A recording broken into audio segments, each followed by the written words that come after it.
daar is mense wat jou sien, omdat 'n mens in die publiek moet jy maar aan iemand se arm vat, want jy ken nie die opset nie, en so dit gee die indruk, dit skep die indruk dat ons niks vir onsself kan doen nie.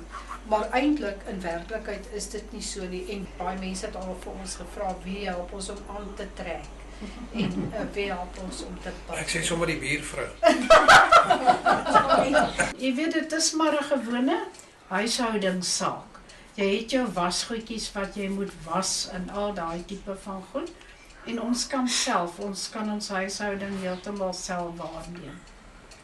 Die hulpmiddele wat ons het is baie werd vir ons ook. Ons moes vroeër sonder baie van die hulpmiddele klaarkom. En so aan. Die goed is net geweldig duur. Maar dit is wat ek wou sê, dit is baie duur. Maar met tyd skaf jy dit nou maar vir jou aan. Hierdie is 'n stokkie. Jy sit jou geldnoot tussen in hierdie gleufie in. Hier is verskillende goedjies wat vir jou dan wys.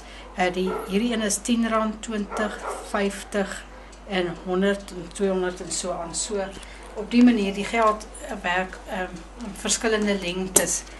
Hierdie is nou net wat jy as jy jou kouse in die was gooi om nou te kyk dat hulle maats is, dan gebruik jy een van hierdie goedjies om hulle net aan mekaar te sit en jy gooi hom net so met die dingetjie in die was. Hier is 'n dingetjie wat ons gebruik as ons skink. Ons sit hom net oor die koppie se rand en die twee beentjies hang dan nou so oor. As hy dan nou kookwatertjies kry, die lang beentjies, dan maak hy 'n sekere geluid en hy vibreer, en die kort beentjie as hy heeltemal as die koppie heeltemal vol is. Dit is wanneer jy nou ja. En dan is dit hierdie gebruik ons om klere mee te onderskei.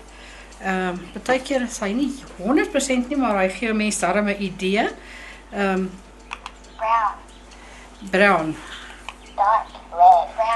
Dark red brown. So hy gee vir jou 'n idee, min of meer wat jou klere is en so aan.